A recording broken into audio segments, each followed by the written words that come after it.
بسم اللہ الرحمن الرحیم الحمد للہ وکفا وسلام علی عبادہ الذین اصطفیٰ اما بعد اعوذ باللہ من الشیطان الرجیم بسم اللہ الرحمن الرحیم قد افلح من زکاها وقد خاب من دساها وقال اللہ تعالی وذروا ظاہر الاثم وباطنہ وقال النبی صلی اللہ علیہ وسلم الا وإن بالجسد مضغة إذا صلحت صلح الجسد كله وإذا فسدت فسد الجسد كله ألا وهي القلب متفق عليه أو كما قال عليه الصلاة والسلام۔ محترم بزرگوں اور دینی بھائیوں، ہمیں سب سے پہلے تو اس بات پر اللہ کا شکر ادا کرنا چاہیے کہ اللہ تعالیٰ نے ہم کو اعمال صالحہ کی توفیق عطا فرمائی۔ ہم نے روزے رکھے، تراویح پڑھی، قرآن کی تلاوت کی، اور تراویح کے بعد دین کی بات سننے کے لیے ہم لوگ جمع ہوئے۔ بہت سے احباب اعتکاف میں بیٹھے ہوئے ہیں، ماشاءاللہ 10 دن کے اعتکاف میں، جو حضرت نبی اکرم صلی اللہ علیہ وسلم کی زندگی بھر کی سنت ہے، اس لیے سنت مؤکدہ ہے یہ۔ کچھ لوگ نفلی اعتکاف میں بھی بیٹھنے والے ہوں گے، تو اعمال صالحہ کی توفیق ملنا یہ اللہ تعالیٰ کی بہت بڑی نعمت ہے۔ اس کے اوپر اللہ کا شکر ادا کرنا چاہیے جو قرآن کریم سے ثابت ہے۔ رب اوزعنی ان اشکر نعمتک التی انعمت علی وان اعمل وعلی والدی وان اعمل صالحا ترضیہ، کہ اللہ پاک نے جو ہمیں نیک اعمال کی توفیق عطا فرمائی تو اس پر ہم اللہ کا شکر ادا کریں۔ تو اللہ کا شکر ادا کرنا چاہیے ہمیں کہ نیک اعمال کی اللہ پاک نے ہم کو توفیق عطا فرمائی۔ اب یہ دین کی مجلس اور اپنی اصلاح کی فکر کے لیے جمع ہونا یہ بہت بڑی اللہ کی نعمت ہے۔ اب یہ اخیر عشرہ جو ہم یہاں پر بہت سارے اعتکاف میں ہیں یا دین کی بات کو سننے کے لیے طلب کے ساتھ آئے ہیں، یہ سب طالبین کا مجمع ہے، طالبین کا مجمع ہے، اور طلب والوں کو اللہ تعالیٰ دیتے ہیں، سب کچھ دیتے ہیں اللہ پاک، اپنی محبت دیتے ہیں، اپنا تعلق دیتے ہیں۔ تو ہم سب اللہ کی طلب میں جمع ہوئے ہیں، اللہ کی طلب میں ہم لوگ جمع ہوئے ہیں۔ تو یہ پورا عشرہ یہ انشاءاللہ یہ خانقاہی نظام ہے اللہ کے فضل و کرم سے، اور ہم بہت ساری مجلسیں سنیں گے، باتیں سنیں گے، تفسیر، حدیث، ملفوظات اور علماء کی باتیں ہم سنیں گے۔ تو یہ 10 دن ہم کس طریقے پر گزاریں گے تو اس کے لیے کچھ بنیادی باتوں کا سننا، سمجھنا اور اس کے اوپر عمل کرنا ضروری ہے۔ تو انشاءاللہ ہمیں بہت فائدہ ہوگا اور ہماری اصلاح ہوگی۔ جس مقصد کے لیے ہم یہاں پر جمع ہوئے ہیں تو اس مقصد کے اندر اللہ پاک ہمیں کامیابی عطا فرمائے گا۔ سب سے پہلی بات تو یہ ہے کہ ہم یہاں پر مسجد میں ہیں، یہ اللہ کا گھر ہے، یہ مسجد ہے۔ تو مسجد کے اندر ہم جب آ جاوے تو مسجد کے آداب کا خیال رکھیں، ہر حال کے اندر۔ نماز کے لیے آئے تو مسجد کے آداب کا ہم خیال رکھیں، ادب کے ساتھ مسجد میں داخل ہونے کا جو طریقہ ہے، نکلنے کا جو طریقہ ہے۔ مسجد میں دنیا کی کوئی بات نہیں ہونی چاہیے، یہ مسجد کا ادب ہے۔ مسجد میں اللہ کا ذکر ہو، شور ہنگامہ نہ ہو۔ شور ہنگامے کا ہونا مسجد میں یہ قیامت کی علامتوں میں سے، قیامت کی علامتوں میں سے حدیث شریف میں بیان کیا گیا ہے۔ تو مسجد کا ادب ملحوظ رہنا چاہیے۔ جو حضرات اعتکاف میں بیٹھنے والے ہیں تو اعتکاف والوں سے بھی مسجد کے آداب ساقط نہیں ہوتے ہیں، ان کے لیے بھی مسجد کا احترام اسی طرح باقی ہے۔ ہاں، اعتکاف کرنے کی وجہ سے مسجد کے اندر کھانے کی، پینے کی، ضرورت کی، دنیا کی بات کرنے کی شریعت نے اجازت دی ہے، تو وہ ہم کر سکتے ہیں، لیکن مسجد کی حرمت، مسجد کا احترام، ادب ختم نہیں ہوتا ہے۔ اسی طریقے پر جو حضرات جماعت میں جاتے ہیں اور جماعت میں جا کر مسجد میں قیام کرتے ہیں، ہم سب جماعت میں جانے والے ہیں، تو جماعت میں جانے والے احباب بھی، ان کو بھی اس بات کا خیال رکھنا چاہیے کہ مسجد کا احترام ملحوظ رکھے۔ نماز کا وقت ہوتا ہے، مقامی حضرات ہوتے ہیں تو جماعت کے ساتھی سکون کے ساتھ رہتے ہیں، لیکن عام طور پر، سب کو میں نہیں کہہ رہا ہوں، عام طور پر ایسا ہوتا ہے کہ مقامی ساتھی چلے گئے تو پھر مسجد کا ادب ملحوظ نہیں رہتا ہے۔ تو جماعت والوں سے بھی مسجد کا ادب ساقط نہیں ہوتا ہے، اس کی حرمت باقی ہے۔ تو مسجد کا ادب ہر وقت ملحوظ ہونا چاہیے، ادب کے ساتھ، احترام کے ساتھ۔ بلکہ مسجد کے آداب میں بزرگوں نے یہ بات بھی فرمائی ہے کہ 4 زانو بھی مسجد میں نہیں بیٹھنا چاہیے، یہ بات بھی فرمائی ہے۔ خیر مجبوری کی وجہ سے، عذر کی وجہ سے، سہولت کی وجہ سے بیٹھ سکتے ہیں، کوئی حرج کی بات نہیں ہے۔ تو اب اس کے آگے کی بات ہم سوچ لیں کہ مسجد کے اندر کتنا ادب ہونا چاہیے۔ تو ایک بات تو یہ ہے۔ دوسری بات یہ ہے ادب کے سلسلے میں کہ اب یہ خانقاہ ہے۔ گزشتہ رمضان میں جو ہماری مجلسیں ہوتی تھی وہ عام مجلسیں ہوتی تھی، لیکن یہ خانقاہ ہے، یعنی خانقاہ کا مطلب یہ اپنی طلب سے، اپنی اصلاح کے لیے ہم یہاں پر آئے ہیں، اپنی اصلاح کے لیے۔ تو یہاں پر کرسی کے اوپر جو بھی بات ہوگی، تفسیر ہوگی، جو مجلس ہوگی، تو مجلس کرسی پر بیٹھنے والے کی بات شروع کرنے سے پہلے مجلس کے ادب کا تقاضا یہ ہے کہ متکلم سے پہلے سامعین حاضر ہو جائے، یہ ادب کا تقاضا ہے۔ متکلم کو انتظار نہ کرنا پڑے۔ مدرسے میں ابھی گزشتہ سال یا اس سے پہلے والے سال میں حضرت مولانا منیر صاحب رحمۃ اللہ علیہ انتقال ہو گیا ابھی، اللہ تعالیٰ ان کی مغفرت فرماوے، درجات کو بلند فرماوے، کالینہ والے، تو وہ تشریف لائے تھے۔ تو حضرت آ گئے، اور حضرت کے آنے کے بعد کچھ ساتھی آئے، کافی تو آ گئے تھے ساتھی، کچھ ساتھی، تو حضرت نے آنے کے جب وہ ساتھی آئے تو فرمایا کہ کچھ دیر پہلے آ کر انتظار کر لیا کرو، بولنے والے کو اپنا انتظار مت کراؤ۔ میں اپنے لیے نہیں کہہ رہا ہوں، میں تو ابھی بات کر کے چلا جاؤں گا، میں تو تمام مجلسوں کی بات کر رہا ہوں۔ تو یہ ادب کا تقاضا ہے کہ ہم انتظار کریں، یہاں بیٹھ کر ابھی بات شروع نہیں ہوئی ہے تو ذکر اذکار کے اندر مشغول ہو، قرآن کی تلاوت کے اندر مشغول ہو، یہ ادب ہے مجلس کا، تو اس سے ہم کو بہت زیادہ فائدہ ہوگا۔ تو ایک بات تو اس کا ہمیں خیال رکھنا ہے کہ ادب، ہر چیز کا ادب۔ دوسری بات یہ ہے کہ یہاں کرسی سے جو بات ہوگی قرآن اور حدیث کی روشنی میں، اور قرآن اور حدیث کی بات ہوگی انشاءاللہ۔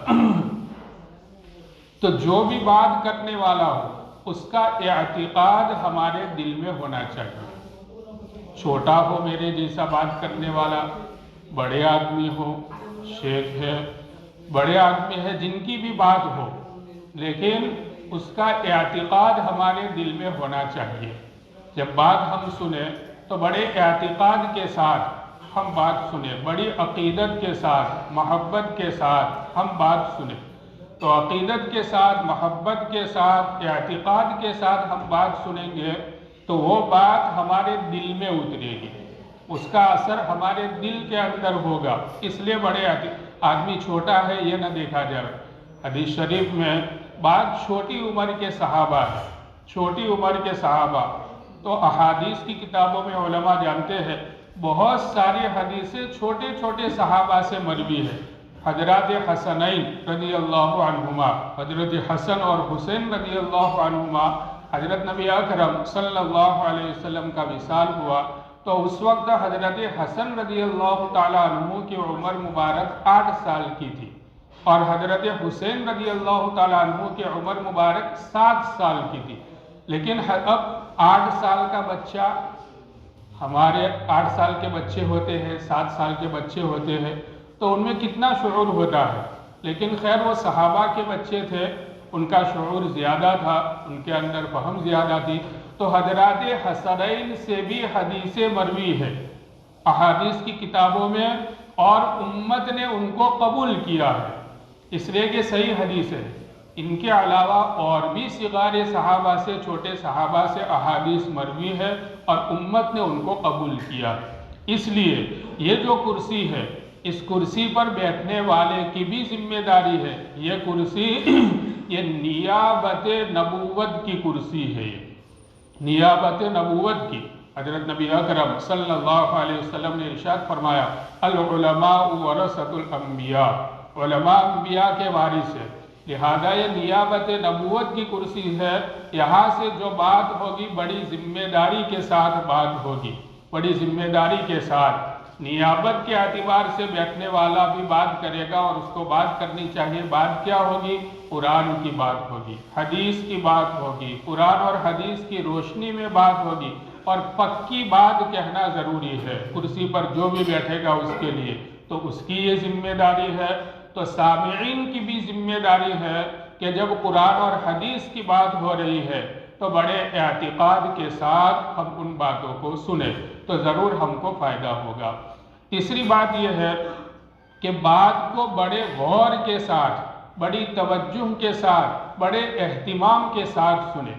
احادیث مبارکہ میں، فضائل اعمال میں ہم لوگ سنتے ہیں کہ صحابہ کرام حضرت نبی اکرم صلی اللہ علیہ وسلم کی بات کتنی توجہ سے سنتے تھے۔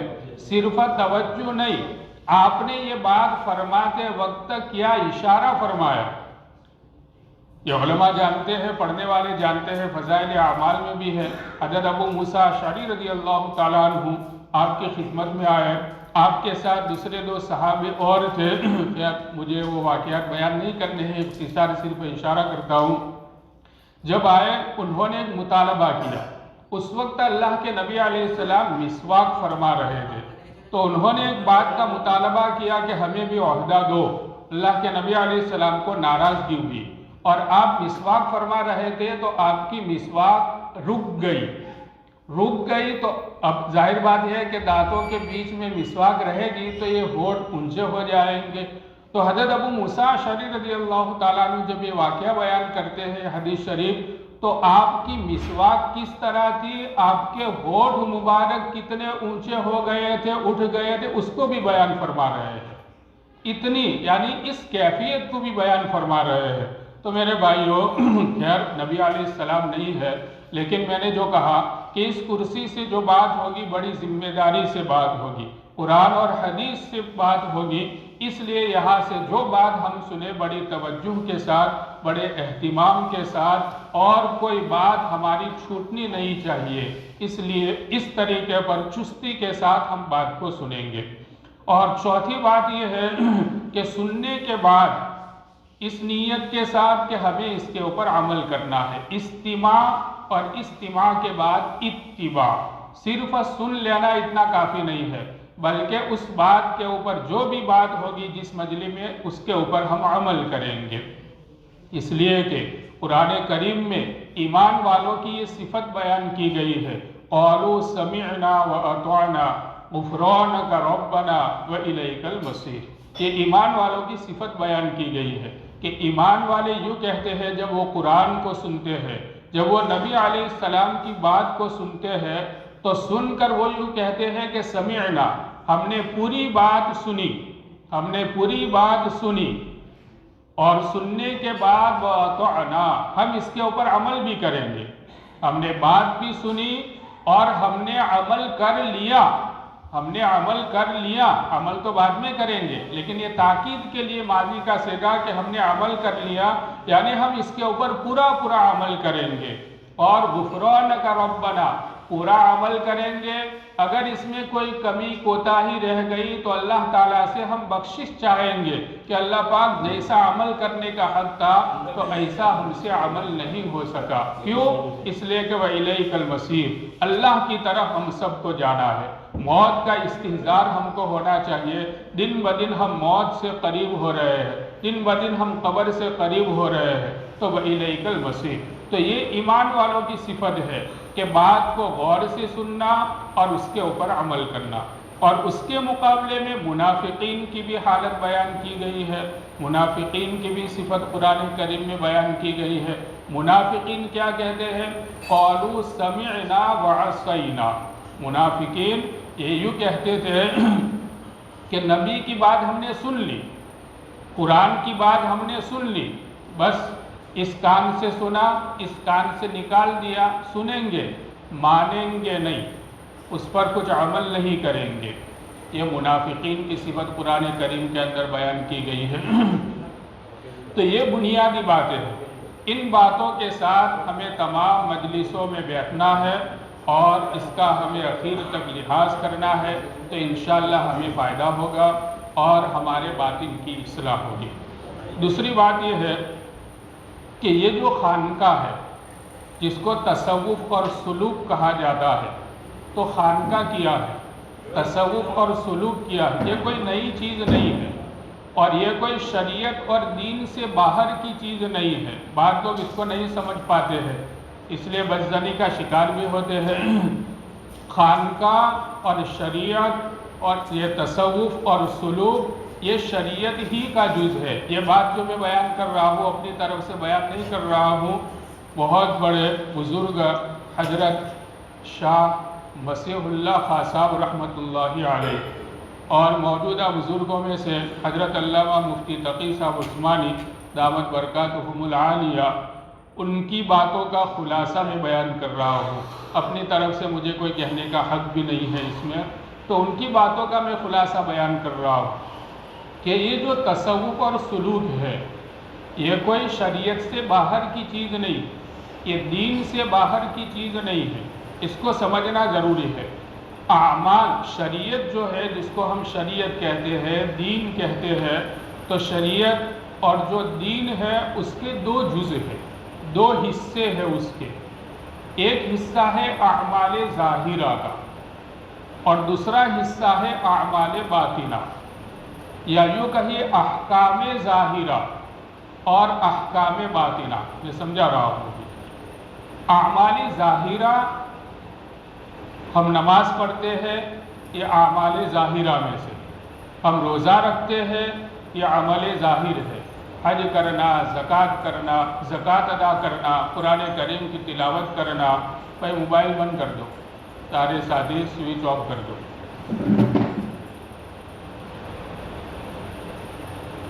یہ بھی مجلس کا ادب ہے کہ موبائل بند کر دینا چاہیے مسجد میں جب آئے، اللہ کا گھر ہے ہر مجلس کے اندر۔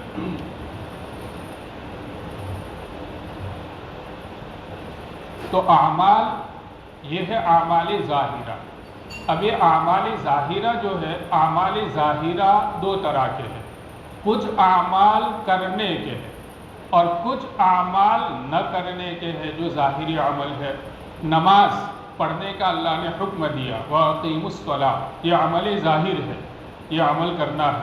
روزہ رکھنا ہے، یا ایھا الذین آمنوا کتب علیکم الصیام، زکوٰۃ ادا کرنی ہے، حج ادا کرنا ہے، قرآن کی تلاوت کرنی ہے، صدقہ خیرات غریبوں کے ساتھ، رشتہ داروں کے ساتھ، پڑوسیوں کے ساتھ اچھا سلوک کرنا ہے۔ یہ اعمال ظاہرہ ہے۔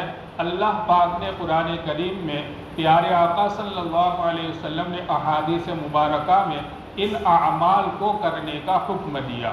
تو اعمال ظاہرہ یہ جس کو اوامر کہا جاتا ہے، تو اعمال ظاہرہ دو قسم کے ہیں، اوامر اور نواہی۔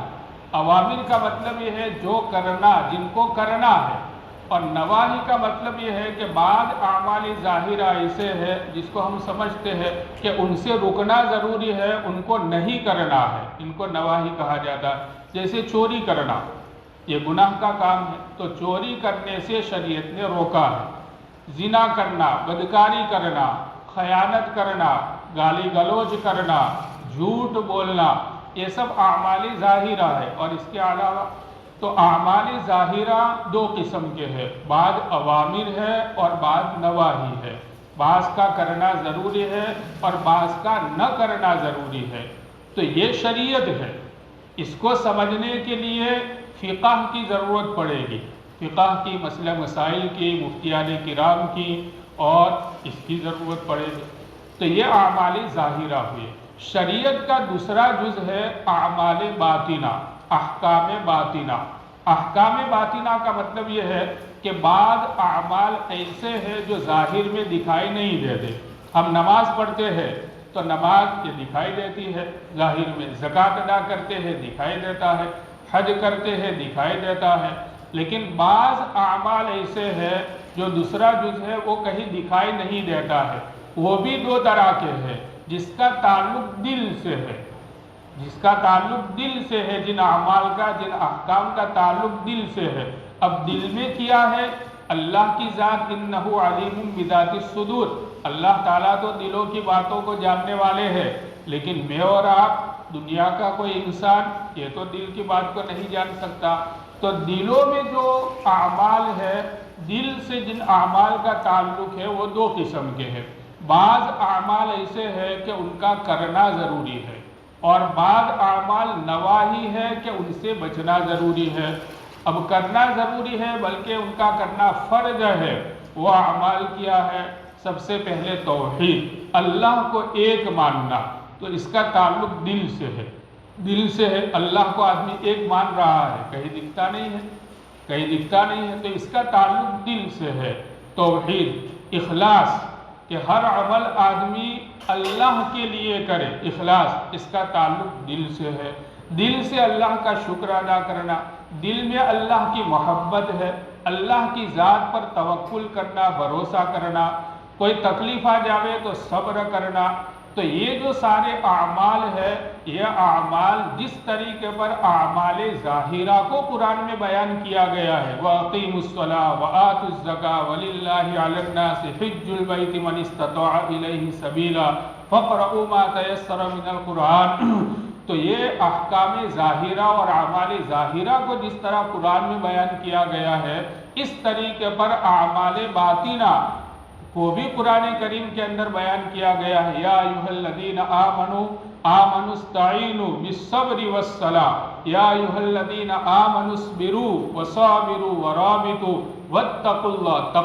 تقوی کا تعلق بھی دل سے ہے۔ یا ایھا الذین آمنوا اتقوا اللہ، تقوی اختیار کرو، صبر کرو، اشکروا للہ، اللہ کا شکر ادا کرو۔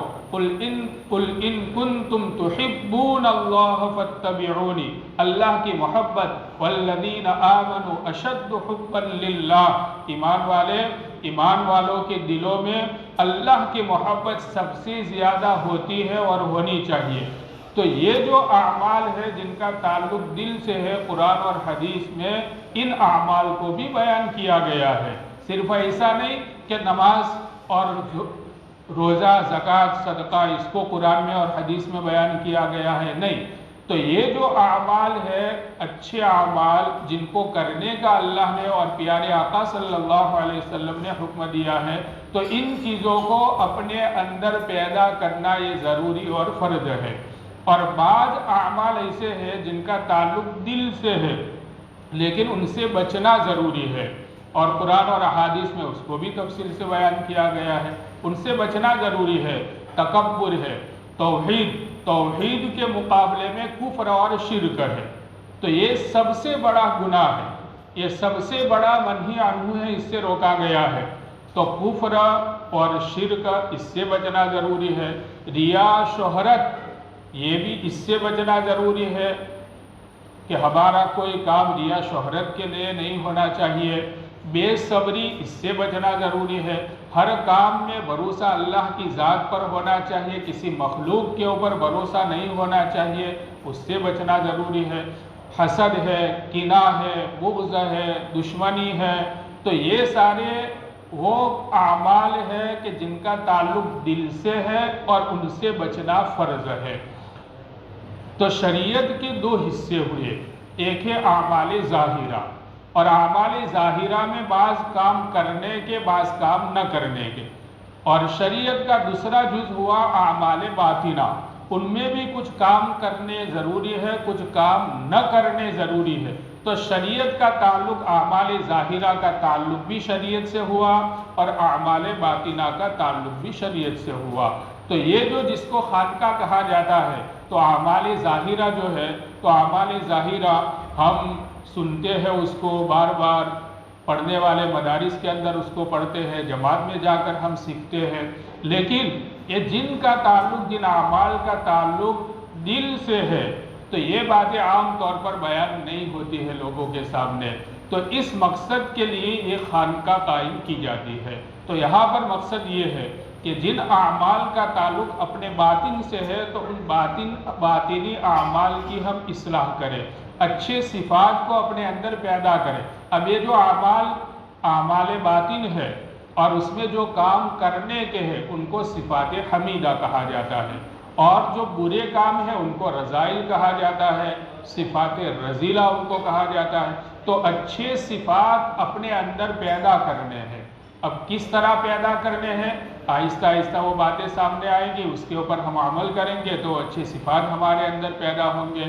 اور یہ جو بری باتیں اپنے دلوں کے اندر سمائی ہوئی ہے، تکبر ہے، کبر ہے، بڑائی ہے، دنیا کی حرص ہے، عہدے کی حرص اور لالچ ہے، تو یہ جو برائیاں اپنے دلوں کے اندر ہے تو اس کا علاج پہلے تو ہم برائی کو سمجھیں گے، اپنی بیماری کو سمجھیں گے، تو بیماری کو سمجھیں گے، پھر اس کا علاج ہم تلاش کریں گے، علاج ہمارے سامنے بیان کیا جائے گا، اور اس کے مطابق ہم علاج کریں گے تو ہم کو شفا ہوگی اور یہ رذائل ہمارے اندر سے دور ہو جائیں گے۔ اور دونوں کا ہونا ضروری ہے۔ صرف اگر انسان کے پاس عمل ظاہر ہے اور عمل باطن نہیں ہے تو عمل ظاہر بھی قبول نہیں ہوگا۔ اس طریقے پر آدمی نماز پڑھ رہا ہے تو نماز پڑھنا یہ عمل ظاہر ہے، لیکن آدمی دکھلاوے کے لیے نماز پڑھ رہا ہے، اور صبح میں کہتا ہے کہ آج تو جلدی آنکھ کھل گئی 3 بجے، تو روزانہ تو 4 رکعت پڑھتا تھا، آج تو 8 رکعت میں نے پڑھی۔ اب یہ لوگوں کے سامنے ظاہر کر رہا ہے، تو یہ ریا اور شہرت ہے۔ تو وہ صبح میں 3 بجے اٹھا، ٹھنڈے پانی سے اس نے وضو کیا، مسجد میں گیا یا اپنے گھر میں اتنی مشقت اٹھائی، تو عمل ظاہر کیا اس نے، لیکن اس میں اخلاص نہیں تھا تو اس کے عمل کا کوئی فائدہ نہیں۔ تو معلوم ہوا کہ عمل ظاہر اور عمل باطن یہ دونوں الگ الگ نہیں ہے، بلکہ دونوں ایک ہی ہے، دونوں کا ہونا ضروری ہے۔ تو اعمال ظاہرہ کے اندر بھی ہم ترقی کریں اور اعمال باطنہ کو بھی ہم سمجھیں، اور اس میں جو اچھے اعمال ہے اس کو ہم حاصل کریں، اور جو برے کام ہے، برے صفات ہے، ہم ان کو نکالیں۔ اس کا نام ہے تصوف، اس کا نام ہے سلوک، اس کا نام ہے خانقاہ۔ خانقاہ عربی کے اندر زاویہ، یہ بات علماء اور طلباء کے لیے کہہ رہا ہوں، زاویہ کا لفظ ہے عربی زبان کے اندر۔ زاویہ کے معنی خانقاہ کے آتے ہیں۔ خانقاہ یہ اصل میں ہے خانگاہ، یہ فارسی لفظ تھا خانگاہ۔ خان کے معنی سردار کے آتے ہیں، خان صاحب، سردار کے معنی آتے ہیں خان کے، امیر کے معنی آتے ہیں، اور گاہ کے معنی جگہ کے، تو خانگاہ۔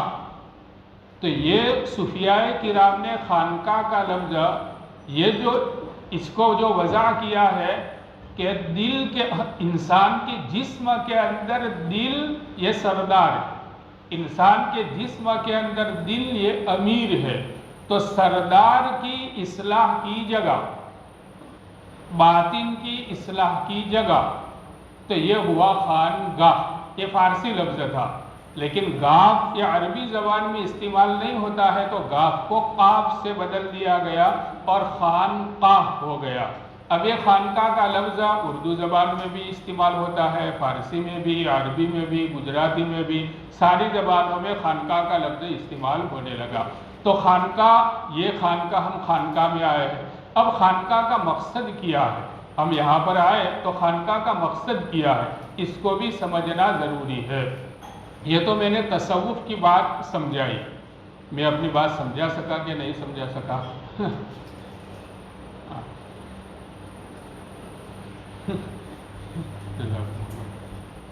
اب یہ خانقاہ کا مقصد کیا ہے۔ ہم یہاں پر آئے ہیں، سارے لوگ خانقاہ میں آئے، تو خانقاہ کا مقصد کیا ہے اس کو بھی سمجھنا ضروری ہے۔ خانقاہ کا مقصد صوفیاء کرام جو بیان کرتے ہیں، موجودہ بھی اور گزشتہ بھی، متقدمین مؤخرین، کہ خانقاہ میں آنے کا مقصد نمازوں کی کثرت نہیں ہے کہ خانقاہ میں جائیں گے تو بہت زیادہ نمازیں پڑھیں گے، یہاں پر نماز پڑھی نہیں جاتی ہے، نوافل کی کثرت ہوگی۔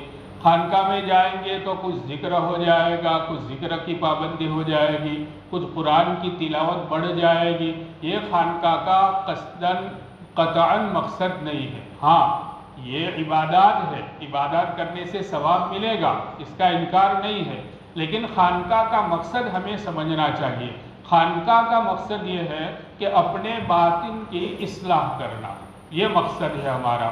نمازوں کی کثرت یہ اپنے گھر پر بھی ہم کر سکتے تھے، ذکر اذکار اپنے گھر پر بھی کر سکتے تھے، کسی بھی جگہ پر ہم کر سکتے تھے، لیکن خانقاہ میں ہم آئے ہیں تو اپنے باطن کی اصلاح کے لیے آئے ہیں کہ اچھے صفات میرے اندر مجھے پیدا کرنے ہیں، اور میرے اندر جو برائیاں ہیں پہلے تو مجھے سمجھنا ہے کہ میں کتنا بیمار ہوں. آدمی اپنے آپ کو بیمار سمجھے گا اور احساس ہوگا تو وہ آدمی علاج کرائے گا. اور اگر احساس ہی نہیں ہے، بعض مرتبہ ایسا ہوتا ہے آدمی کو شوگر کا مرض ہوتا ہے، کوئی دوسری بیماری ہوتی ہے اور آدمی کو احساس نہیں ہوتا ہے، پھر وہ آخری پوائنٹ پر پہنچ جاتی ہے وہ بیماری، اور پھر اس وقت پتہ چلتا ہے پھر وہ بیماری لا علاج ہو جاتی ہے. تو پہلے سے آدمی کو پتہ چل جاوے اور اس کا علاج کرے تو بہت بڑی بات ہے. تو اس طریقے پر یہ دل کے بھی جو امراض ہے کہ آدمی کے اندر تکبر بڑھ رہا ہے، عجب بڑھ رہا ہے، ریا شہرت آدمی کے اندر بڑھ رہا ہے، مال کی لالچ، عہدے کی لالچ حرص آدمی کے اندر بڑھ رہی ہے. اب بڑھتے بڑھتے یہ لا علاج بیماری آدمی ہو جاتی ہے، اور اسی حالت میں انسان قبر کے اندر چلا جاتا ہے. حالانکہ اللہ تعالیٰ فرماتے ہیں الا بقلب سلیم، اللہ کے پاس صحیح سالم ان رذائل سے، ان صفات رذائل سے اپنے دل کو پاک صاف کر کے اللہ کے پاس لے جانا پڑے گا، یہ ضروری ہے. تو خانقاہ میں آنے کا مقصد یہ ہے کہ اپنے دل کو بنانا ہے، اپنے دل کو. اور میرے بھائیوں معاف کرنا، ابھی ہم نے اس کا مزہ چکھا ہی نہیں ہے، ابھی ہم نے اس کا مزہ چکھا ہی نہیں ہے. گٹھاپن میں حضرت نے فرمایا، علامہ شعرانی رحمۃ اللہ علیہ کا قول بیان فرمایا، کس کا قول بیان فرمایا کہ آدمی ایک مرتبہ صرف اللہ کہے، ایک مرتبہ اللہ کہے، دنیا وما فیہا سے بہتر ہے. دنیا وما فیہا، کسی آدمی کو پوری دنیا کا مالک بنا دیا جاوے تو وہ آدمی خوش ہوگا، لیکن اس کی خوشی ایک مرتبہ اللہ آدمی دل سے کہے، اس کا دل پاک صاف ہو گیا، دل میں اللہ کی محبت ہے. جس محبت کے ساتھ وہ ایک مرتبہ اللہ کہے گا تو پوری دنیا کی اس کے سامنے کوئی حیثیت نہیں ہے. میرے بھائیوں، بزرگوں نے اس کا مزہ چکھ لیا بلکہ کھا لیا، تو اس وجہ سے ان کو اللہ کا نام لینے میں مزہ آتا تھا، اور مزہ آ رہا ہے آج بھی جو اللہ والے ہیں. میرے بھائیوں، ابھی میں نے مزہ نہیں چکھا ہے، اس لیے مجھے اس کا احساس نہیں ہے. تو خانقاہ کا مقصد یہ ہے کہ یہاں پر ہم آئیں گے اور مختلف مجلسیں ہوگی، تو مختلف مجلسوں کے اندر ہم بیٹھیں گے، باتیں سنیں گے، اس کے اوپر عمل کریں گے، تو آہستہ آہستہ اللہ کی محبت دل میں پیدا ہوگی، دنیا کی محبت نکلے گی، مخلوق کی محبت نکلے گی، اللہ سے تعلق پیدا ہوگا. جب اللہ سے تعلق پیدا ہوگا تو ہماری نماز کی کیفیت بدل جائے گی. ان تعبد اللہ کأنک تراہ فإن لم تکن تراہ فإنہ یراک، کہ ہم اللہ کو دیکھ رہے ہیں، اللہ ہمیں دیکھ رہا ہے، ایسے ہماری نماز ہو جائے گی. ذکر کریں گے ہم، اللہ تعالیٰ ہم قرآن پڑھ رہے ہیں، اللہ پاک ہمارا قرآن سن رہا ہے، یہ کیفیت ہمارے اندر پیدا ہوگی، آہستہ آہستہ پیدا ہوگی، ایک مجلس میں، دو مجلس میں نہیں ہوگی. اور اس کے لیے میرے بزرگوں، دینی بھائیوں، مصلح کی ضرورت پڑتی ہے، مرشد کی ضرورت پڑتی ہے. ہمیں اعمال ظاہرہ کے لیے ہمیں نماز کا کوئی مسئلہ آ گیا تو ہم اچھے عالم سے پوچھتے ہیں، مفتی صاحب سے پوچھتے ہیں. کوئی دوسرا مسئلہ آ گیا تو اس لائن کے قاری صاحب سے ہم پوچھتے ہیں. تو اعمال ظاہرہ کو ہم پوچھنے کے لیے اپنا رہبر کسی کو بناتے ہیں اور اس سے ہم معلومات کرتے ہیں، مفتی صاحب کے پاس جاتے ہیں، دارالافتاء میں جاتے ہیں. اس طریقے پر یہ جو اعمال باطنہ ہے تو اس کے لیے بھی رہبر ہے، اس کو مصلح کہا جاتا ہے، مرشد کہا جاتا ہے اور شیخ کہا جاتا ہے. تو اس کی رہبری میں ان کی باتوں کو ہم سنیں گے. میں نے کہا استماع، باتوں کو دھیان کے ساتھ سننا، اور جو وہ ہماری رہبری کریں گے ہمارے مصلح، تو ان باتوں کے اوپر ہم عمل کریں گے۔ ان باتوں کے اوپر اگر ہمیں کوئی پریشانی پیش آئی، ڈاکٹر کے پاس جاتے ہیں، ڈاکٹر دوائی دیتا ہے، وہ نسخہ لکھ کر دیتا ہے، دوائی ہم استعمال کرتے ہیں، تو دوائی استعمال کرتے ہیں، بعض مرتبہ دوائی استعمال کرنے میں کہ کوئی پریشانی ہوتی ہے، کچھ ہوتا ہے، تو پھر ڈاکٹر کو فون کرتے ہیں یا جا کر معلوم کرتے ہیں۔ اس کو اطلاع کہا جاتا ہے کہ یہ پریشانی ہم کو لاحق ہوئی، تو ڈاکٹر رہبری کرتا ہے کہ بھائی وہ گولی جو 2 ٹائم کھاتے ہو تو وہ 1 وقت کر دو، یا وہ گولی تم بدل جو زیادہ پاور کی ہے 100 پاور کی تو 50 پاور کی تم کر دو۔ تو اس طریقے پر جب ہم خانقاہ میں آئے ہیں تو اپنے مصلح کے مرشد کی باتوں کو ہم سنیں گے، اس کے اوپر عمل کریں گے، اور عمل کرنے میں ہمیں کوئی خدشہ، کوئی بات، کوئی پریشانی پیش آ رہی ہے تو ہم اطلاع کریں کہ میں یہ ذکر کر رہا ہوں، یہ عمل کر رہا ہوں، لیکن یہ مجھے ہو رہا ہے یہ۔ تو اس طریقے پر ہم انشاءاللہ باتیں سنتے رہیں گے ساری مجلسوں کے اندر، تو ہمیں بہت زیادہ فائدہ ہوگا۔ اور جب 10 دن پورے ہوں گے تو ہمیں ایسا معلوم ہوگا کہ ہمارے دل میں کچھ آیا ہے۔ میرے بھائیو، ابھی میں تو اپنے دل کی بات کر رہا ہوں کہ میرے دل میں ابھی کچھ نہیں ہے، میرا دل خالی ہے، لیکن 10 دن نورانی ماحول میں مجلسوں میں ہم رہیں گے، 10 دن پورے ہوں گے تو اس وقت تک کہ میرے دل میں کچھ آیا ہے، میرا دل سفید ہوا ہے، خود آدمی کو احساس ہوگا، خود خانقاہ میں آنے والوں کو احساس ہوگا۔ پھر جب یہاں سے باہر جائیں گے تو وہ ماحول آپ کو دوسرے انداز کا ماحول لگے گا کہ وہ کتنا اچھا ماحول تھا جس ماحول میں ہم رہ رہے تھے۔ تو ان باتوں کے اوپر عمل کرنا ہے، انشاءاللہ بہت زیادہ فائدہ ہوگا۔ دوسری بات یہ ہے کہ یہ اخیری عشرہ ہے، 2 عشرے رمضان المبارک کے گزر گئے، اب یہ اخیری عشرہ چل رہا ہے۔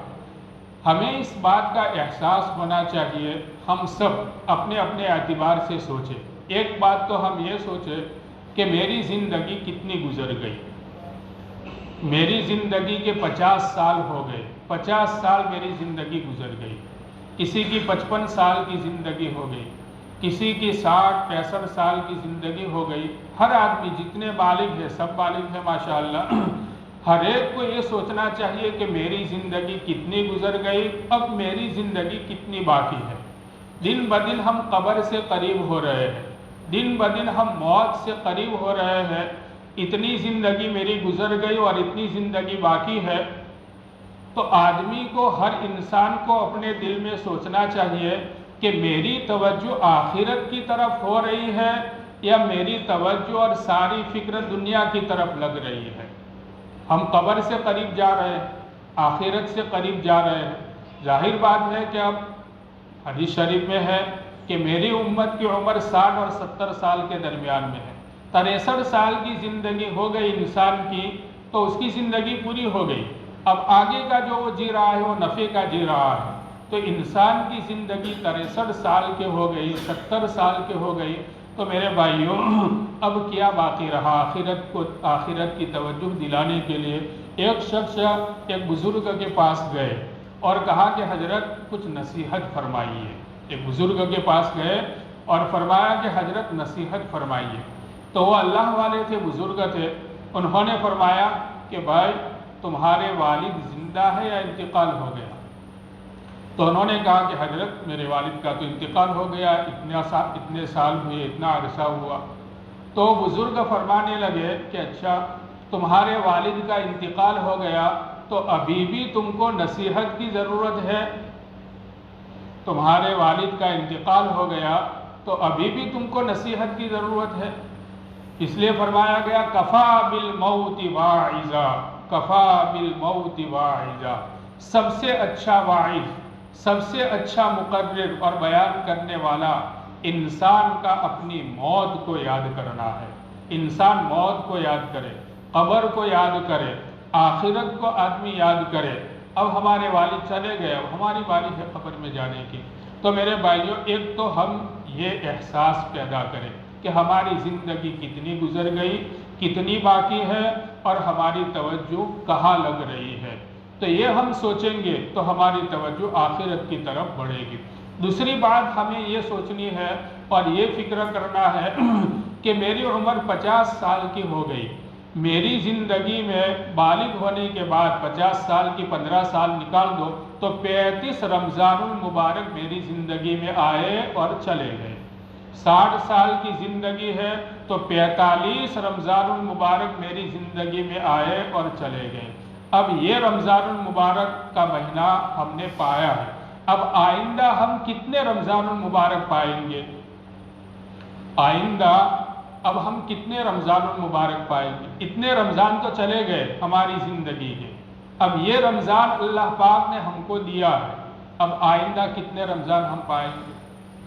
اس لیے یہ منقول دعا ہے، یہ دعا ہم سب کو کرنی چاہیے کہ اللہ پاک اس رمضان کو میری زندگی کا آخری رمضان مت بنانا، اللہ پاک اس رمضان کو میری زندگی کا آخری رمضان مت بنانا، آئندہ بھی مجھے رمضان المبارک کے مہینے دینا، اور اگر میری زندگی کا یہ آخری رمضان ہے تو اجعلنی مرحوما ولا تجعلنی محروما، تو میرے اوپر رحم کرنا، اگر یہ میری زندگی کا آخری رمضان ہے تو میرے اوپر رحم کرنا، مجھے محروم مت بنانا۔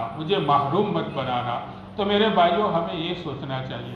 تو جب اللہ پاک نے یہ رمضان المبارک، اس کی فضیلت ہم نے سنی ہے اور سنتے ہیں، جب یہ رمضان المبارک کا مہینہ اللہ پاک نے ہم کو دیا ہے تو ہمیں اس کی کتنی قدر کرنی چاہیے۔ 20 روزے ہمارے گزر گئے، ہر آدمی اپنے بارے میں سوچے، میں سوچوں کہ 20 روزوں کی میں نے کیا قدر کی اور میری زندگی میں کیا تبدیلی آئی، رمضان المبارک کے اندر میرے اعمال میں کیا اضافہ ہوا، میرے اعمال کی کیا کیفیت بنی۔ ہر آدمی سوچے اطمینان کے ساتھ۔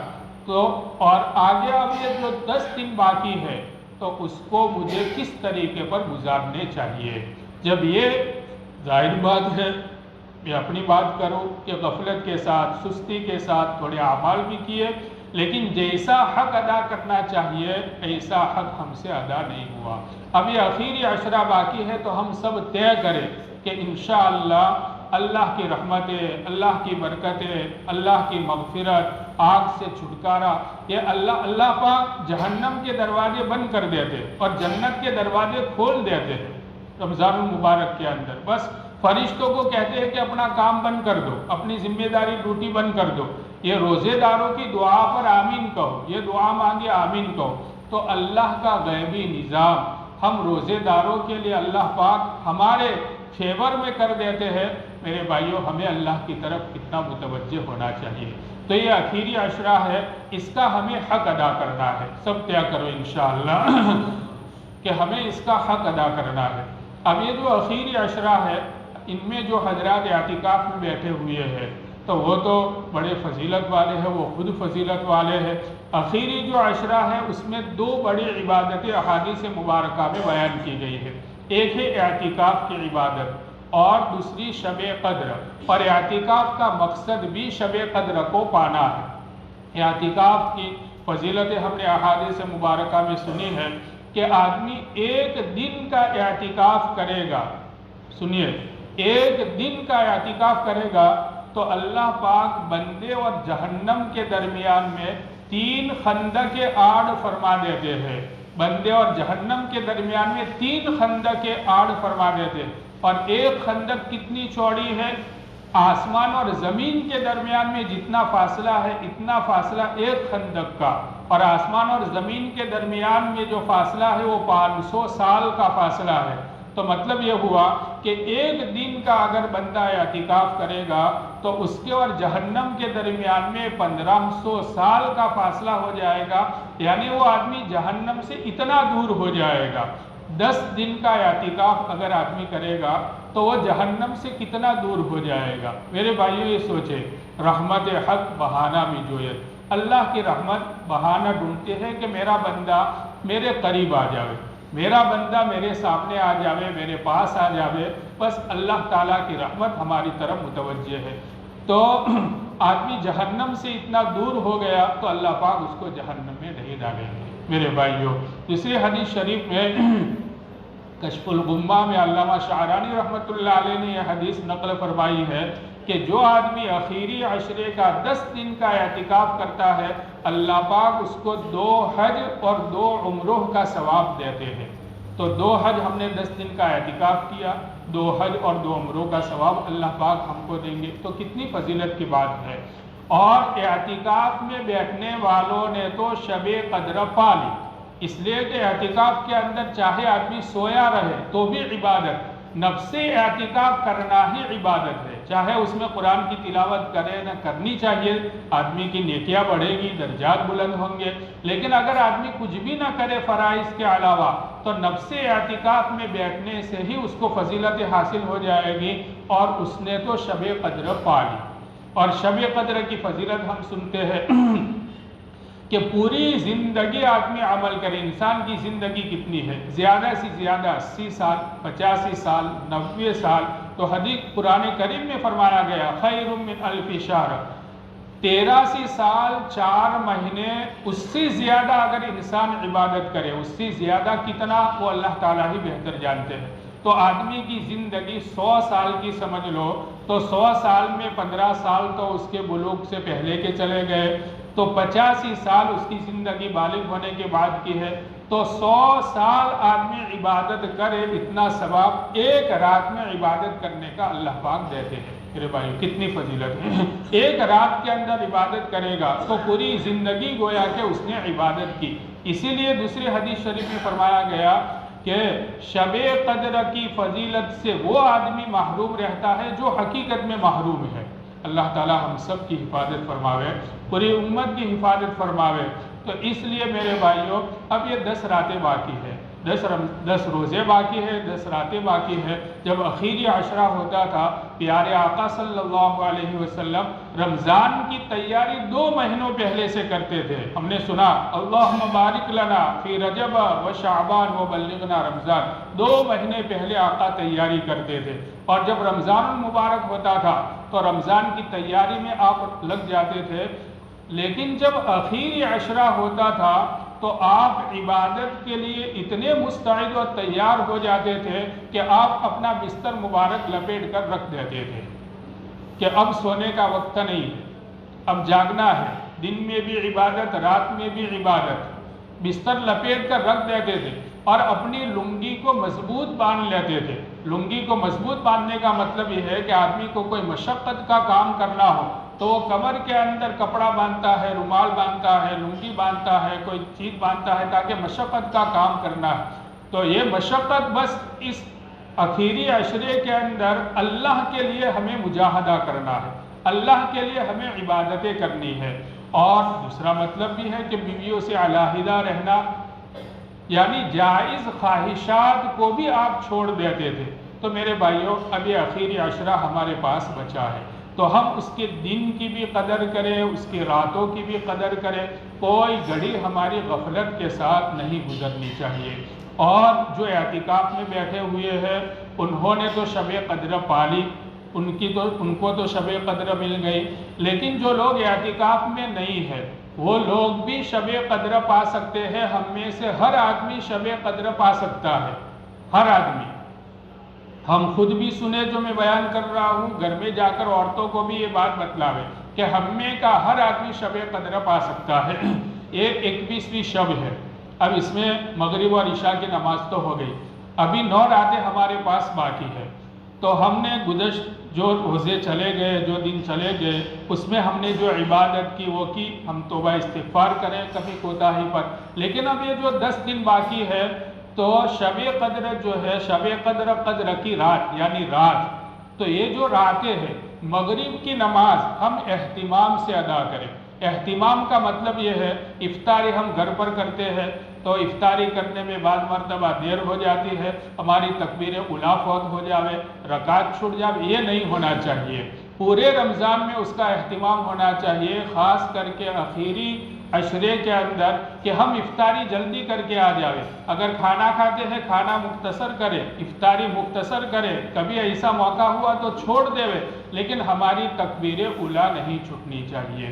مغرب کی نماز ہم نے پڑھی جماعت کے ساتھ، اس کے بعد 2 رکعت سنت ہے، 2 رکعت نفل ہے، اور اوابین کی 6 رکعت پڑھنی چاہیے لیکن نہیں پڑھی، اور کوئی عذر ہے تو 2 رکعت پڑھ کے 6 رکعت اس کو بنا لے اوابین کی، تو سنت نفل کا بھی ثواب مل جائے گا، اوابین کا بھی ثواب مل جائے گا۔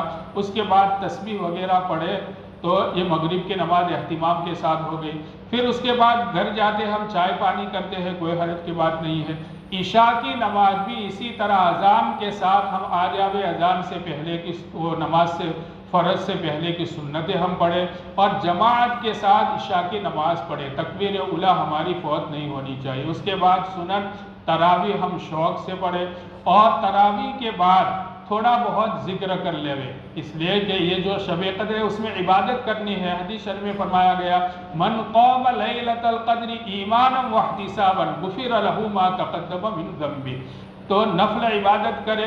2 رکعت میں کہتا ہوں 2 رکعت زائد پڑھے اخیری عشرے میں، تھوڑا بہت آدھا پارا رات میں قرآن کریم کی تلاوت زیادہ کر دے وے، کچھ ذکر تھوڑا بہت کر لے وے۔ اور میرے بھائیو اخیری عشرہ ہے، صبح میں جلدی اٹھ جاوے۔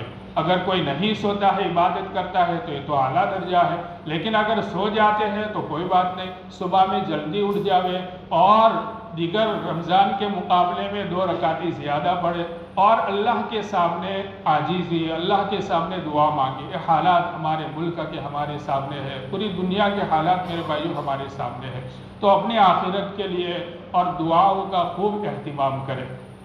یہ کام تو کرنے ہیں، اس کے ساتھ ساتھ اس بات کا اہتمام ہونا چاہیے کہ ہم سے کوئی گناہ صادر نہیں ہونا چاہیے رات میں۔ خاص کر کے جوانوں کو اور لڑکوں کو میں کہہ رہا ہوں کہ موبائل کی جو بلا ہے تو یہ رمضان المبارک کے اندر اس کو لاک کر کے ہم رکھ دے ہوئے اخیری عشرے میں اگر ہم نے موبائل کھولا اور تھوڑا قصدن یا بلا قصد اگر گناہ ہو گیا تو میرے بھائیوں نورانیت ختم ہو جائے گی۔ اس لیے رات میں کوئی گناہ نہیں ہونا، ہمیں کچھ نہیں کرنا ہے تو سو جاوے اور اچھی نیت کے ساتھ، تو یہ بھی عبادت کے اندر شمار ہوگا۔ لیکن کوئی گناہ، کوئی برائی، تھوڑی دیر آدھا گھنٹہ بیٹھ گئے، کسی کی غیبت، برائی، تو میرے بھائیوں شب قدر کی فضیلت ختم ہو جائے گی۔ تو شب قدر کی فضیلت کو باقی رکھنے کے لیے اس رات میں کوئی گناہ نہیں ہونا چاہیے۔ اللہ تعالیٰ ان باتوں پر عمل کرنے کی توفیق عطا فرمائے۔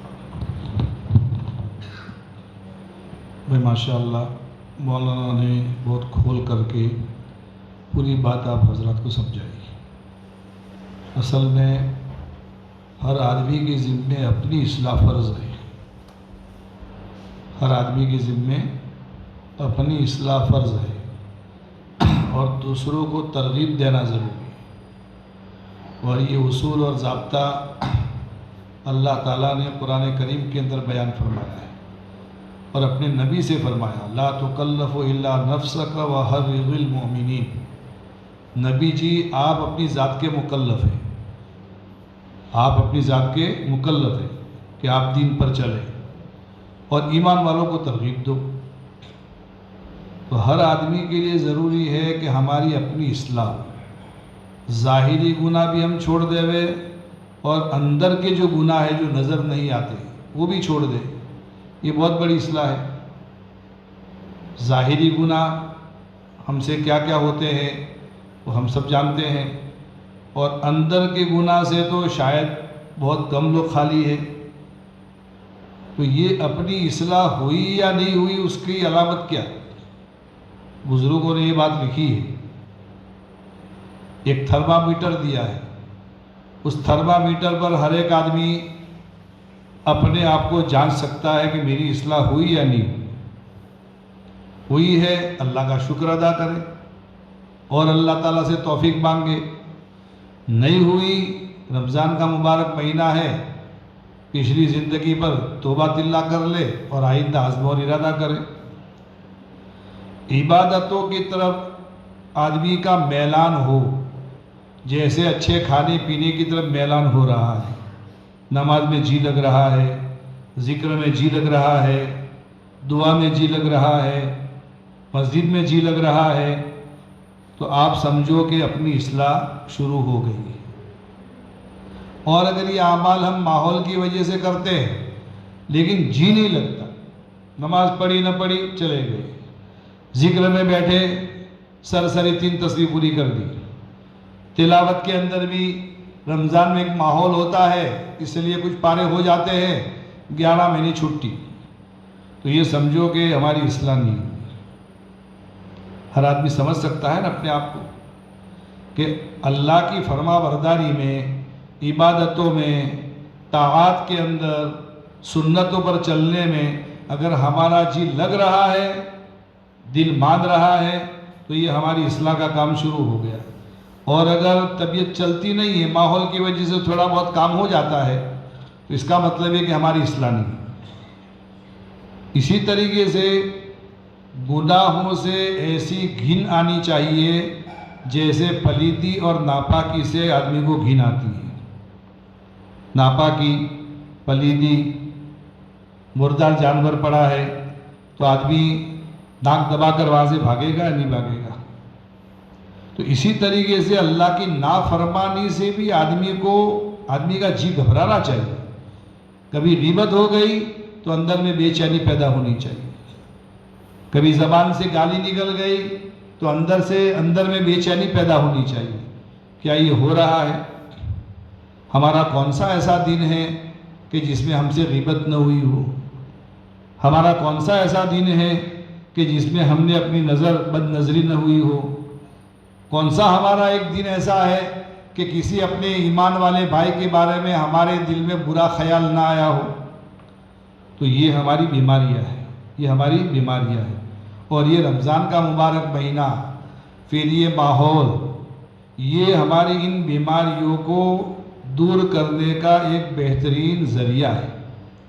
اگر اس کی قدر دانی ہوئی تو انشاءاللہ آہستہ آہستہ، اور یہ اصلاح کا کام جو ہے وہ بہت دیر والا کام ہے۔ یہ ایسا نہیں ہے کہ سر میں درد ہوا اور سارے ڈن گولی لے لی اور اتر گیا، ایسا نہیں۔ لمبا زمانہ گزارنا پڑتا ہے اصلاح کے لیے، لمبی کاوش کرنی پڑتی ہے، لمبی محنت کرنی پڑتی ہے۔ اسی لیے حضرت تھانوی رحمۃ اللہ علیہ فرماتے ہیں کہ اصلاح کے لیے حضرت ایک شعر بار بار پڑھتے ہیں، ملفوظات میں بار بار ہے، قال رب گزار مرد حالشو پیش مرد کامل پامالشو۔ باتیں چھوڑو، آج دنیا باتوں کی ہو گئی ہے، ہر جگہ باتیں، بس مجلس ہے۔ حضرت تھانوی رحمۃ اللہ علیہ جو اپنے زمانے کے مجدد تھے، وہ فرماتے ہیں کہ زیادہ بولو مت، بغیر ضرورت کی بات مت کرو۔ حدیث میں بھی ہے لا تکثر الکلام بغیر ذکر اللہ، زیادہ باتوں سے، زیادہ بولنے سے آدمی کا دل مر جاتا ہے۔ کیا ہو جاتا ہے؟ حدیث سے ثابت ہے، آدمی کا دل مر جاتا ہے۔ تو حضرت فرماتے ہیں، تھانوی صاحب فرماتے ہیں کہ باتیں چھوڑو، صاحب حال بن جاؤ، عمل والے بن جاؤ۔ اور اس کا طریقہ کیا ہے؟ پیش مرد کامل پامالش، کسی کامل آدمی کے تابع بن جاؤ، اس کے مشورے سے چلو۔ حضرت تھانوی رحمۃ اللہ علیہ بیعت ہونے کو زیادہ نہیں کہتے کہ بیعت ہو جاؤ، لوگ فوراً بیعت ہو جاتے ہیں، اور بیعت ہو جانے کے بعد میں بزرگ اپنے گھر پر اور مرید اپنے گھر پر، کوئی اصلاحی تعلق نہیں ہوتا۔ اصلاحی تعلق تو حضرت تھانوی رحمۃ اللہ علیہ تو جلدی بیعت بھی نہیں کرتے تھے۔ ارے بھائی مشورہ لو، اصلاحی تعلق قائم کرو۔ اور حضرت فرماتے تھے کہ ہماری خانقاہ میں آؤ، پھر جاؤ، پھر آؤ، پھر جاؤ، مناسبت پیدا ہو جاتی تو اس کے بعد میں بیعت فرماتے تھے۔ اور جن کو بیعت کر دیا تو اللہ تعالیٰ نے اس کو کامل بنا دیا۔ تو اس لیے اپنی اصلاح کی فکر جو ہے ہر مسلمان کے لیے ضروری ہے، ہر مسلمان کے، اور اس کے لیے یہ اسباب ہے، یہ طریقہ ہے کہ خانقاہوں میں جانا، اعتکاف کرنا، بیانات کا ہونا، یہ اصلاح کا طریقہ ہے۔ تسلسل کے ساتھ اگر ہم ہمارے علماء کرام کی باتیں سنیں گے، مجلس میں بیٹھیں گے، تو تھوڑی اصلاح ہوگی، تھوڑا ہم کو اندازہ ہوگا کہ اب گناہوں سے ہمیں گھن آ رہی ہے، نفرت ہو رہی ہے، اور عبادت میں ہمارا تھوڑا جی لگ رہا ہے۔ آہستہ آہستہ یہ بات پیدا ہوگی۔ اس کے لیے الحمدللہ یہاں چھوٹا موٹا ایک خانقاہی نظام جو قائم ہوا ہے بزرگوں کے مشورے سے، تو اس میں ایک مجلس تو ہے صبح میں، دوپہر میں 12 بجے سے لے کر کے 1 بجے تک، اس میں 2 کام ہوں گے۔ ایک تو بزرگوں کے ملفوظات پڑھے جائیں گے آدھا گھنٹہ صرف، یعنی جن بزرگوں نے تزکیے میں، تصوف میں، خانقاہوں میں اپنی زندگیاں کھپا دی، ان بزرگوں کے ملفوظ پڑھے جائیں گے، ان کے تجربہ کی چیزیں پڑھی جائیں گی آدھا گھنٹہ۔ اور دوسرا آدھا گھنٹہ جو ہے یہ نماز کی عملی مشق ہوگی۔ نماز اتنا بڑا فریضہ ہے، لیکن نماز کے بارے میں جو ہمارے اندر نماز میں جان ہونی چاہیے وہ جان نہیں ہے۔ میں خود بھی اپنے آپ کو کہتا ہوں نماز میں جو جان ہونی چاہیے وہ جان ہے ہمارے دل میں، اس لیے کہ نہ فضیلت اس کی سامنے ہے نہ اس کے مسائل سامنے ہیں۔ بعض ایسے مسائل ہوتے ہیں کہ وہ مسئلہ سامنے نہ ہونے کی وجہ سے زندگی بھر کی آدمی نماز خطرے میں پڑ جاتی ہے۔ تو اس لیے آدھا گھنٹہ جو ہوگا یہ انشاءاللہ نماز کی عملی مشق بھی ہوگی اور ایسے اہم مسائل بھی بیان کیے جائیں گے۔ ایک تو مجلس یہ ہے، دوسری مجلس جو ہے وہ ظہر کی نماز کے بعد میں تفسیر قرآن، وہ بھی صرف آدھا گھنٹہ، اور تیسری مجلس جو ہے یہ عصر کی نماز کے بعد فضائل ذکر، فضائل اعمال کے بعد میں آدھے گھنٹے کے لیے اجتماعی طور پر ذکر کی مجلس ہوگی۔ اس کے بھی انوارات اور برکات ہیں، سارے بزرگوں کے وہاں اجتماعی ذکر ہوتا ہے۔ شیخ زکریا رحمۃ اللہ علیہ کے وہاں بھی ہم نے دیکھا، شیخ یونس صاحب رحمۃ اللہ علیہ کے وہاں بھی دیکھا، حضرت مولانا قمر الزمان صاحب کے وہاں بھی دیکھا، اجتماعی ذکر ہوتا ہے، اجتماعی ذکر ہوتا ہے۔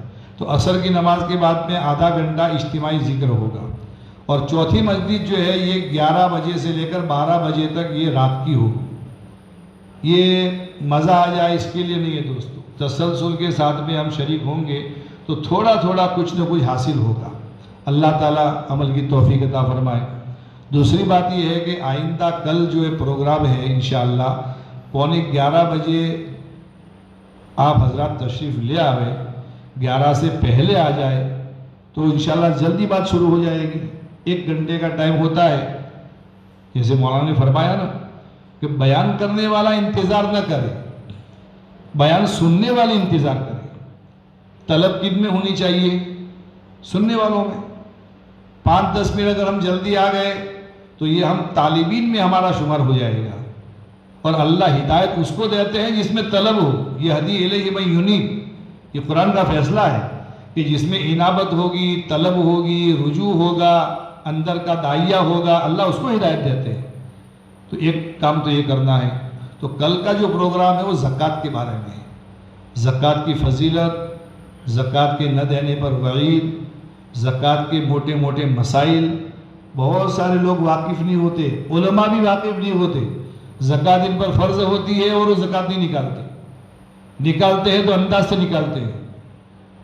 حالانکہ بڑے بڑے کاروبار والوں کو ہم نے دیکھا ہے کہ ماشاءاللہ وہ لاکھوں روپے کیا کروڑوں روپے زکوٰۃ نکالتے ہیں اور حساب کر کے نکالتے ہیں۔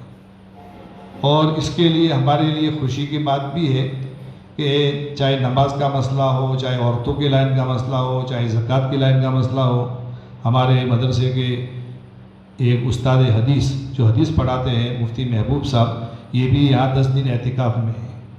تو اس لیے یہ پروگرام کے بعد میں بھی کوئی اپنے مسائل پوچھنا چاہے تو ان سے پوچھ سکتا ہے، اور ظہر کی نماز کے بعد میں تفسیر کے بعد میں بھی اگر کوئی مسئلہ پوچھنا چاہے تو ان کے پاس جا کر کے مسئلہ پوچھ سکتا ہے۔ اس لیے کہ مسائل کے بغیر جو ہے وہ عمل صحیح نہیں ہوتا۔ ویسے ہی دیکھا دیکھی والا عمل جو ہے وہ اللہ کے بعد قبول نہیں ہوتا، مسائل ضروری ہے۔ تو یہ 2 ٹائم بھی مفتی صاحب سے بات ہو گئی ہماری، ماشاءاللہ حدیث بھی پڑھاتے ہیں، مفتی بھی ہے، اور صحیح آسان مسئلہ کر کے آپ کو بتا دیں گے۔ اس لیے ایک تو یہ 12 بجے مجلس پوری ہو جائے گی، اس کے بعد میں آدھا گھنٹہ پونا گھنٹہ جس کو پوچھنا ہو تنہائی میں بیٹھ کر کے مسئلہ پوچھ لے، اور ظہر کے بعد آدھا گھنٹہ تفسیر کی مجلس رہے گی، اس کے بعد میں بھی مسئلہ پوچھ سکتے ہیں۔ اللہ تعالیٰ ان باتوں پر عمل کی توفیق عطا فرمائے۔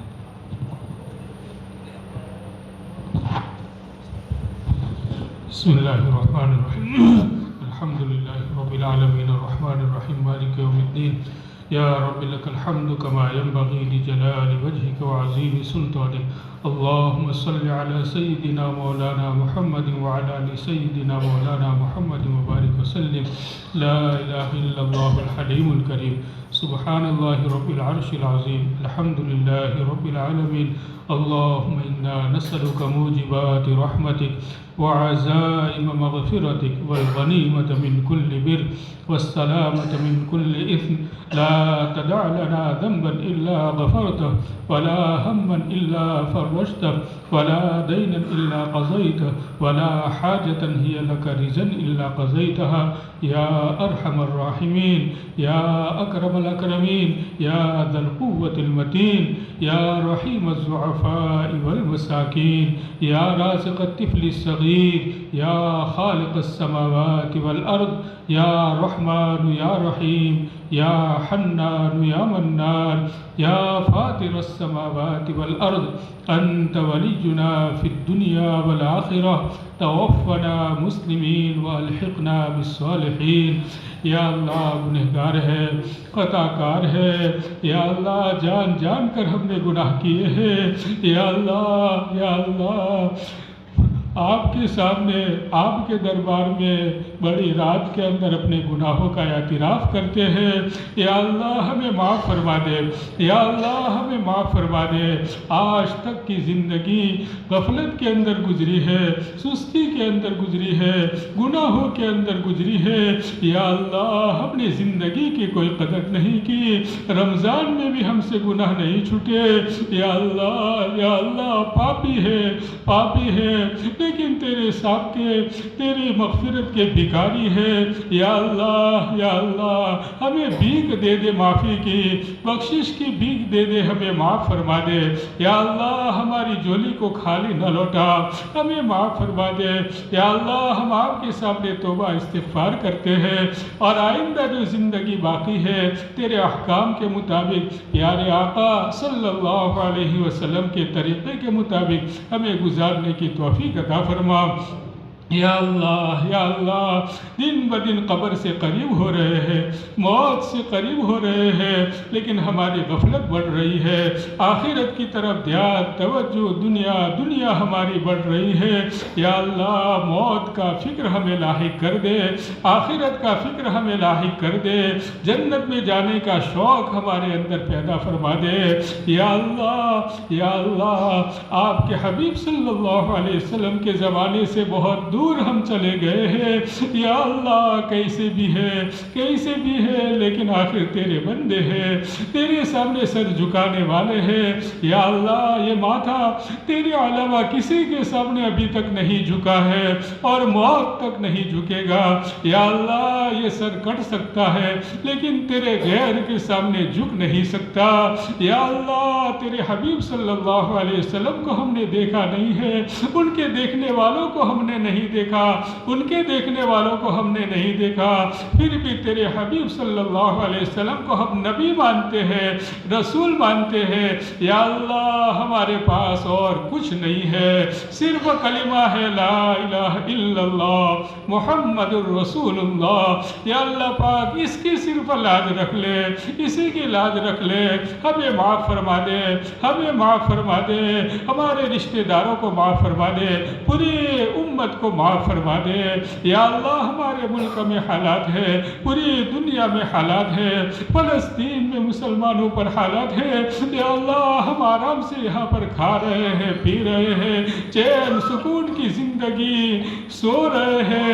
یا اللہ پاک وہاں پر بچے ایک گھونٹ پانی کے محتاج ہے، روٹی کے ایک ٹکڑے کے محتاج ہے. یا اللہ تو ہماری پکڑ نہ کرنا، یا اللہ تو ہماری پکڑ نہ کرنا. یا اللہ ان کی مدد فرما، تو قادر مطلق ذات ہے. یا اللہ ان مظلومین کی مدد فرما. یا اللہ ان کو غلبہ عطا کر کے جنگ کو بند کر دے، ان کو فتح عطا کر کے جنگ کو بند کر دے. یا اللہ آنے والے الیکشن میں یا اللہ ایسے حکمراں عطا فرما جس میں مسلمانوں کی خیر ہو، بھلائی ہو. معتدل منصف حکمراں عطا فرما، یا اللہ خیر کا معاملہ فرما، عافیت کا معاملہ فرما، یا اللہ جس مقصد کے لیے خانقاہ قائم ہوئی ہے یا اللہ پاک اس میں پوری کامیابی عطا فرما، یا اللہ سب طالبین ہیں، یا اللہ تو طالبین کو محروم نہیں کرتا ہے، تو ہمیں محروم نہ فرما، ہماری نسلوں کو ہمارے اولاد کو محروم نہ فرما، یا اللہ ہماری اصلاح فرما دے، ہماری اصلاح فرما دے، یا اللہ ہماری اصلاح فرما دے، مقصد کے اندر ہم سب کو کامیابی عطا فرما، یا اللہ ہم تو چھوٹے بچے ہیں، یا اللہ تو ہاتھ پکڑ کے ہم کو چلا دے، یا اللہ چھوٹے بچے سے زیادہ کمزور ہے، یا اللہ تو ہمیں ہاتھ پکڑ کے چلا دے، یا اللہ اور جنت الفردوس تک ہمیں پہنچا دے، یا اللہ ربنا اصرف عنا عذاب جہنم ان عذابها کان غراما، یا اللہ ڈر لگتا ہے، مرنا ہے، قبر کی تنہائی میں جانا ہے، یا اللہ ایمان پر خاتمہ فرما، ایمان پر خاتمہ فرما، ایمان پر خاتمہ فرما، حسن خاتمہ نصیب فرما، اپنے وقت پر سوئے خاتمہ سے حفاظت فرما، بری موت سے، عبرت والی موت سے ہمارے رشتہ داروں کی بھی، بچوں کی، تمام مسلمانوں کی حفاظت فرما، یا اللہ پاک جس مقصد کے لیے ہم جمع ہوئے ہیں اس میں ہمیں پوری کامیابی عطا فرما، یا اللہ پاک ہم میں جو بیمار ہیں ان کو شفاء کاملہ عاجلہ مستمرہ نصیب فرما، جن کے دلوں میں جو جائز تمنائیں ہیں تمام جائز تمناؤں کو پورا فرما، یا اللہ جو ہمارے بزرگان دین دنیا سے چلے گئے ان کی پوری مغفرت فرما، تمام مسلمانوں کی مغفرت فرما، جو بقید حیات ہے ان کے عمروں میں عافیت کے ساتھ صحت کے ساتھ برکت عطا فرما، یا اللہ دین کا کام کرنے والوں کے عمروں میں برکت عطا فرما،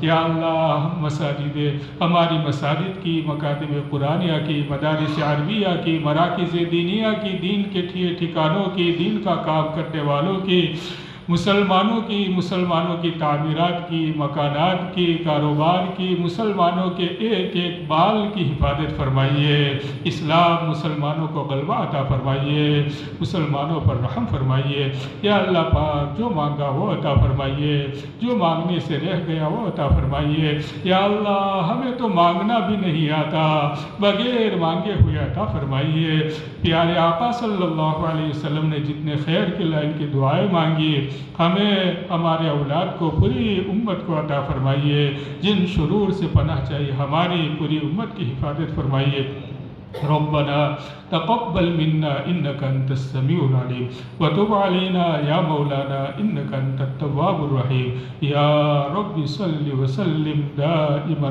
ابدا على حبيبك خير الخلق كلهم، سبحان ربك رب العزة عما يصفون وسلام على المرسلين والحمد لله رب العالمين برحمتك.